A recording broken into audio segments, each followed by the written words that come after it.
Hello मेरे दोस्तों। दोस्तों आज हम लेकर के आए हैं अपना डे 4 का लेक्चर, जो हमारी सीरीज चली हुई है क्लास 10th की एसएसटी के लिए 30 डे 30 क्वेश्चंस। ठीक है, जो बच्चा पहली बार हमारे वीडियो को देख रहा है उनके लिए बता दूं, ये हमारे बहुत ही परीक्षा में जो बार बार आपके क्वेश्चन पूछे जाते हैं ना, उनसे महत्वपूर्ण जो प्रश्न हैं, लॉन्ग प्रश्न, सभी प्रकार के प्रश्न आपके तैयार हो जाते हैं इसमें, लॉन्ग भी और शॉर्ट भी और वेरी शॉर्ट भी।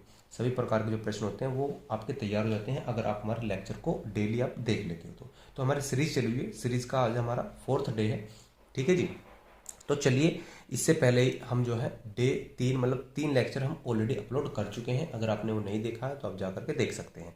बाकी आज का आप लेक्चर देख लीजिए, आपको समझ में आए तो आप कंटिन्यू रहिए, अन्यथा नहीं आए तो आप जा भी सकते हैं। तो चलिए शुरू करते हैं। क्वेश्चन नंबर 4 देखो, प्रथम विश्व युद्ध के पश्चात होने वाली आर्थिक महामंदी के कारणों की समीक्षा कीजिए। मतलब देखो दोस्तों, क्या कहानी थी।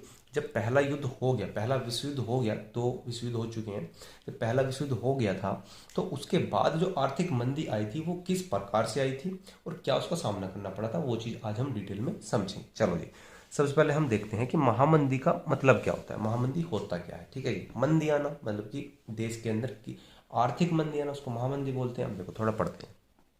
प्रथम विश्व युद्ध के बाद देखो, जब विश्व युद्ध होगा, आप एक बात बताइए, जब विश्व युद्ध होगा तो सिंपल सी बात है, जन की भी हानि होगी, धन की भी हानि होगी, सभी चीज की हानि होगी, लोग भी मरेंगे, पैसा धन जो होगा वो भी खराब होगा, मशीनें होंगी वो भी खराब होंगी। तो उनका जब वो डिस्ट्रॉय हो जाएंगी, खराब हो जाएंगी, तो मंदी तो आनी ही आनी है। तो देखो, उद्योगों में जो मशीनीकरण थे, जो मशीनें थे, वो सब ध्वस्त हो गई, बेकार हो गई। क्रय शक्ति में गिरावट हो गई, जो मतलब आपके जो मूल्य थे, रेट थे, उनके अंदर क्या हुआ बताओ। जो आपके रेट थे वो आसमान छूने लगे, क्योंकि उपलब्धता कम होने लगी। किसके बाद? प्रथम विश्व युद्ध के बाद। ठीक है। आर्थिक राष्ट्रवाद, अब आर्थिक राष्ट्रवाद का मतलब क्या होता है, मतलब देश देश में आर्थिक तंगी आने लगी, सब जो है भूख प्यास की वजह से जो है मरने लगे लोग। ठीक है। क्यों? प्रथम विश्व युद्ध के बाद, क्योंकि मैंने बताया ना, जब भी विश्व युद्ध होता है तो क्या होता है बताओ। सिंपल से आप एक नॉर्मली आप देख लीजिए, अगर किसी की लड़ाई हो जाती है तो दोनों पक्षों में क्या होता है, हानि जरूर होनी है। ठीक है जी, जन की भी हानि हो सकती है, धन की भी हानि हो सकती है, किसी प्रकार की वो हानि हो सकती है। स्वर्ण के असमान वितरण, और जो सोना था उस समय वो घटता बढ़ता, कभी उस समय तो घटा ही होगा, नॉर्मल सी बात है। तो घटा एकदम से, सोने के भाव जो है एकदम से उतर गए, बिल्कुल उतर गए। ठीक है जी। और कभी आसमान छू गए, समझ रहे हो। तो 1929 में, अब देखो ये सोने का खेल बताता हूं आपको, जो स्वर्ण का खेल था 1929 ईस्वी में न्यूयॉर्क में जो शेयर बाजार में मूल्य थे, स्वर्ण के जो मूल्य थे, वो एक का एक नीचे गिर गए, समझ रहे हो। अब वो एकदम से ही नीचे गिर गए। अब जब शेयर बाजार के अंदर जो रेट गिरेंगे वो तो घाटा होना है। तो इस वजह से 1929 ईस्वी में आ जाती है भाई आपकी आर्थिक मंदी।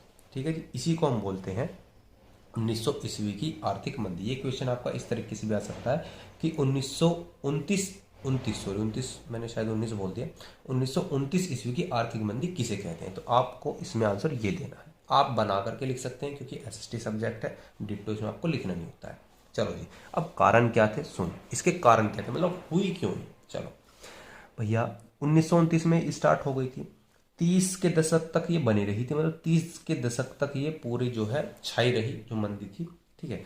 अब प्रथम महायुद्ध के पश्चात, जब प्रथम महायुद्ध हो गया तो अमेरिका जो था उसने सभी देशों को कर्ज देना शुरू कर दिया, क्योंकि सभी देश कमजोर हो चुके, आर्थिक रूप से सभी तरीके से कमजोर हो चुके थे। तो उसने क्या काम किया कि कर्ज दाता के रूप में उभरा अमेरिका। अब भैया वो किसानों को कर्ज दिया, ठीक है, दूसरे देशों को। अब हुआ ऐसा, जो कर्ज था वो दूसरे देशों में बाहर जाने लगा, पैसा जो था, पूंजी जो थी, वो दूसरे देशों के लिए जाने लगी, मतलब पूंजी के देश के बाहर जाने के कारण उछाल उत्पन्न हो गया। अब जब अमेरिका से जो देश धन था, कर्ज था, वो बाहर अमेरिका से बाहर जाने लगा। अब हुआ ऐसा, जो बाहर के लोग थे वो खेती प्रॉपर तरीके से नहीं कर पाए। वो कर्ज क्यों लेंगे कि भाई हम खेती अपनी ठीक प्रकार से कर सके, उद्योग हम ठीक प्रकार से लगा सके। तो वो किसान जो थे वो अच्छी तरीके से कृषि नहीं कर पाए। अब कृषि नहीं कर पाएंगे तो अपना कर्ज कहाँ से लुटाएंगे, चुकाएंगे। तो हुआ ऐसा ही कि अमेरिका ने तो, एक अमेरिका का जो बैंक था उसने तो कर्ज दे दिया, लेकिन जो वहाँ के किसान वगैरह थे, दूसरे देश के जो किसान वगैरह थे, वो देने में नाकाम रहे। ठीक है जी। तो एकदम से क्या हुआ, अमेरिका के बैंक में मतलब गड़बड़ी आ गई, उसकी व्यवस्था गड़बड़ा गई। इस वजह से संयुक्त राज्य जो अमेरिका है उसकी बैंकिंग व्यवस्था गड़बड़ा गई, सारा तो पैसा चला गया, आने का कोई नाम नहीं हो रहा था, किधर से भी नहीं आ रहा था पैसा। ठीक है जी। तो क्या हुआ, अंतर्राष्ट्रीय, अब देखो चूंकि वो जो अमेरिका था वो कर्जदाता के रूप में क्यों उभरा था, सुनो। अंतर्राष्ट्रीय अर्थव्यवस्था अमेरिकी पूंजी पर ही निर्भर थी। मतलब पूरी की पूरी जो अर्थव्यवस्था थी वो अमेरिकी बैंक पर ही निर्भर थी, कि मतलब ऑल जो वर्ल्ड का लोन था वो हम वहाँ से पास करा सकते थे।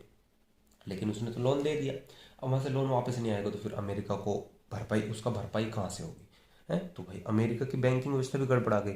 इसी वजह से शुरू हो जाती है भैया आपकी आर्थिक मंदी। ठीक है जी, ये तो उसका कारण रहा। ठीक है, अब इसके प्रभाव क्या देखने को मिले थे।